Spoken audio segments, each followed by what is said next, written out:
I have two systems of equations here that I will be solving algebraically instead of graphically. The first one is substitution. I know it's substitution because one of the equations has y equals, or it could have x equals, but in this case it's y equals.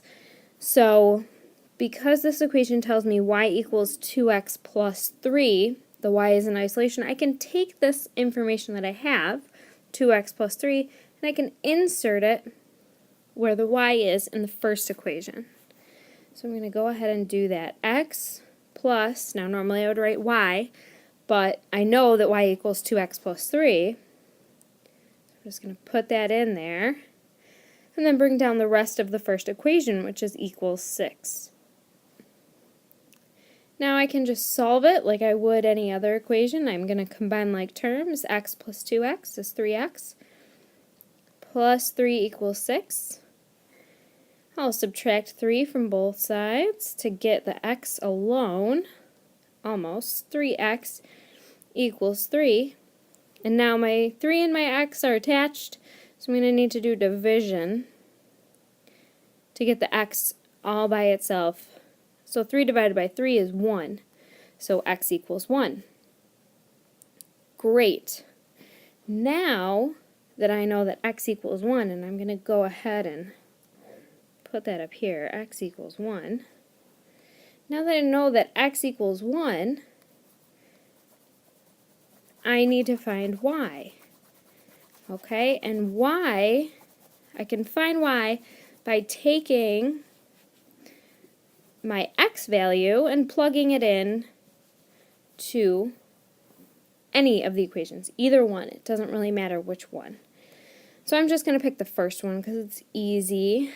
X plus y equals 6. I know x equals 1 now, so I can go ahead and throw that in. 1 plus y equals 6.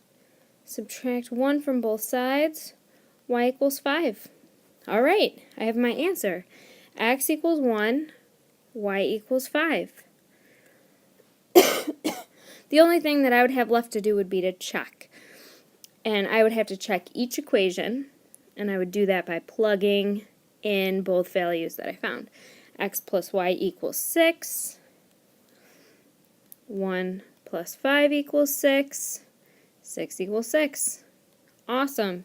Next equation, y equals 2x plus 3. Y equals 5, so 5 equals 2 times 1 plus 3. 5 equals 2 plus 3, and 5 equals 5. Perfect. On to our next type of equation.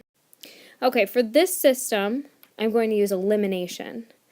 And the way that I know to use elimination is because I don't have an x equals or a y equals all by itself. I don't have x or y in isolation. And look at, they're nice and lined up. So we have the 2x plus 4y equals 10, and x plus y equals 8. So I'm just going to decide, now I need to have additive inverses. So I have to take one of the variables, either x or y, and I have to make sure that they're opposite from the first equation. So I need to have either a negative 2x or a negative 4y on the bottom here in this one, because I'm going to be eliminating one of the values. So I'm just going to pick 4. So I'm going to multiply the whole bottom equation, not just by 4, but by negative 4. That way I'll have a negative 4 on the bottom and I can eliminate my y's.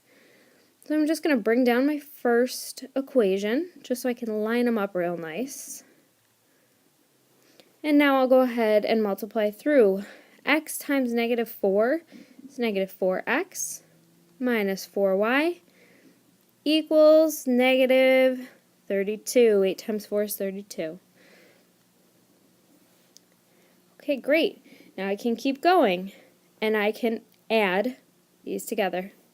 2x minus 4x, or 2x plus negative 4x, is going to be negative 2x. Oh, that's right. I can just get rid of these because they cancel each other out and they're a 0. And 10 plus negative 32 is negative 22. Now I can just solve it like I would any other equation and divide both by negative 2. I'm going to get x equals 11. Okay, great. X equals 11. Now I just need to find what y equals. So in order to do that, I'm going to need to erase quickly. And then I'm just going to take x and I'm going to plug it into either equation. I don't need to worry about the negative 4 that I multiplied my whole equation by because it's really essentially still the same equation. So I'm just going to plug it in there. X plus y equals 8. 11 plus y equals 8. Subtract 11 from both sides, and then you get y equals negative 3.